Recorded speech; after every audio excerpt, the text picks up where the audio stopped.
UMNO அதன் தனித்தன்மையை இழந்து பல ஆண்டுகளாகிவிட்டதாக முன்னாள் பிரதமரும் அம்னோவின் முன்னாள் தலைவருமான மகாதிர் தெரிவித்துள்ளார்.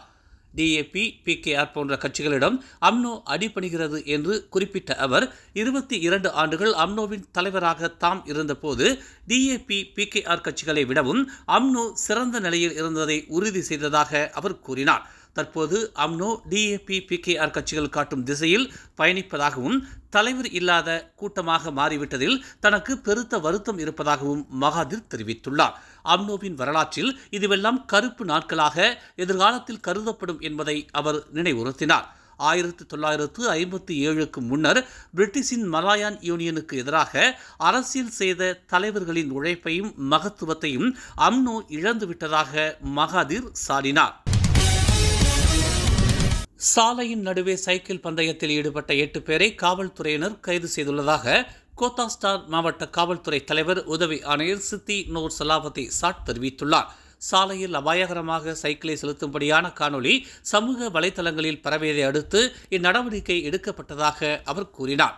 சம்பந்தப்பட்ட காணொலியில் கட்டுப்பாட்டை இழந்த சைக்கிளோட்டி விபத்துக்குள்ளாகும்படி பதிவு செய்யப்பட்டுள்ளது.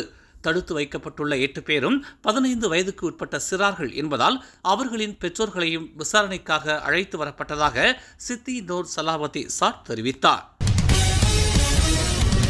கடந்த செப்டம்பர் 4ஆம் தேதி முதல் நடத்தப்பட்ட சோதனையில் சட்டவிரோதமாக மலேசியாவுக்குள் கடத்தப்பட்ட வெளிநாட்டு மதுபானங்களை சுங்கத்துறையினர் பறிமுதல் செய்துள்ளதாக சபா சுங்கத்துறை இயக்குநர் சித்தி மாங் தெரிவித்துள்ளார்.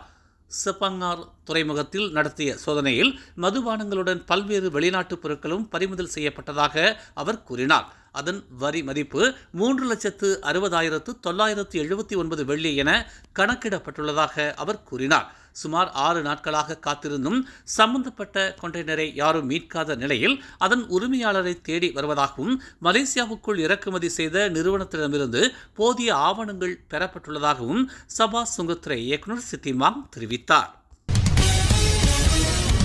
முன்னாள் பிரதமர் நஜீப் ரசாக் கடந்த வாரம் கடுமையான முழங்கால் வலியால் மருத்துவமனையில் அனுமதிக்கப்பட்ட நிலையில் இன்று 1MDBயின் $620 மில்லியன் மோசடி வழக்கின் விசாரணையில் தனது தரப்பின் ஆதாரங்களை வழங்கும்படி நீதிமன்றம் உத்தரவிட்டிருந்த நிலையில் இன்று சக்கர நாற்காலியில் நீதிமன்றத்திற்கு வந்திருந்தார்.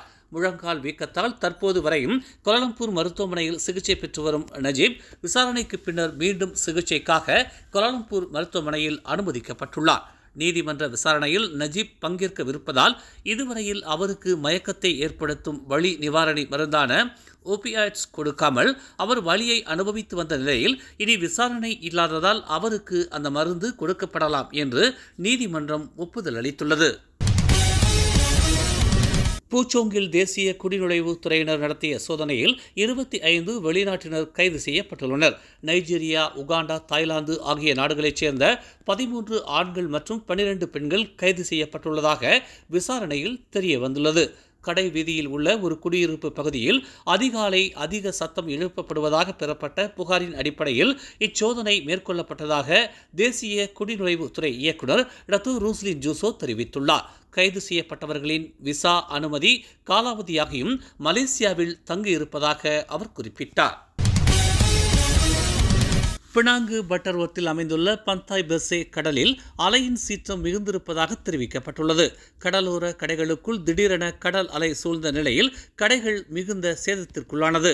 கரையில் நிறுத்தி வைக்கப்பட்டிருந்த மீனவ படகுகளும் சுற்றுலா படகுகளும் சேதத்திற்குள்ளானதாகவும் சுமார் 15க்கும் மேற்பட்ட படகுகள் கடலுக்குள் இழுத்துச் செல்லப்பட்டதாகவும் தெரிவிக்கப்பட்டுள்ளது.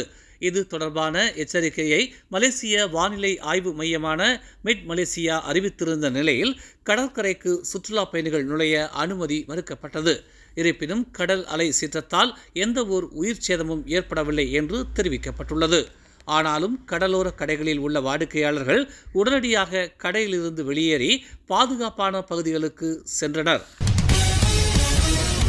பினாங்கில் கடந்த ஞாயிற்றுக்கிழமை முதல் 133 இடங்களில் மரங்கள் விழுந்துள்ளதாகவும் 71 இடங்களில் வெள்ளம் ஏற்பட்டுள்ளதாகவும் தெரிவிக்கப்பட்டுள்ளது. அதில் 3 வீடுகள் மற்றும் 8 கார்கள் சேதமடைந்தன. இன்று மதியம் 12 மணி நிலவரப்படி 43 இடங்களில் மரங்கள் விழுந்ததாக தெரிவிக்கப்பட்டுள்ளது. கனமழையை தொடர்ந்து நிலப்பரப்பில் 71 இடங்களில் திடீர் வெள்ளப்பெருக்கு ஏற்பட்டுள்ளதாகவும் தெரிவிக்கப்பட்டுள்ளது. குடிநுழைவுத் துறையின் புதிய இயக்குநராக டாக்டர் ஜக்காரியா சபான் நியமிக்கப்பட்டுள்ளார். முன்னதாக உள்நாட்டு வர்த்தகம் மற்றும் வாழ்க்கை செலவின அமைச்சின் துணை பொதுச் செயலாளராக இருந்த ஜக்காரியா டாக்டர் ரூஸ்லின் ஜூசோவுக்கு பதிலாக நியமிக்கப்பட்டுள்ளார். இன்று குடிநுழைவுத் துறையின் முகநூல் பக்கத்தில் பதிவிடப்பட்ட பதிவில் ஜக்காரியாவின் இந்த நியமனம் அறிவிக்கப்பட்டுள்ளது.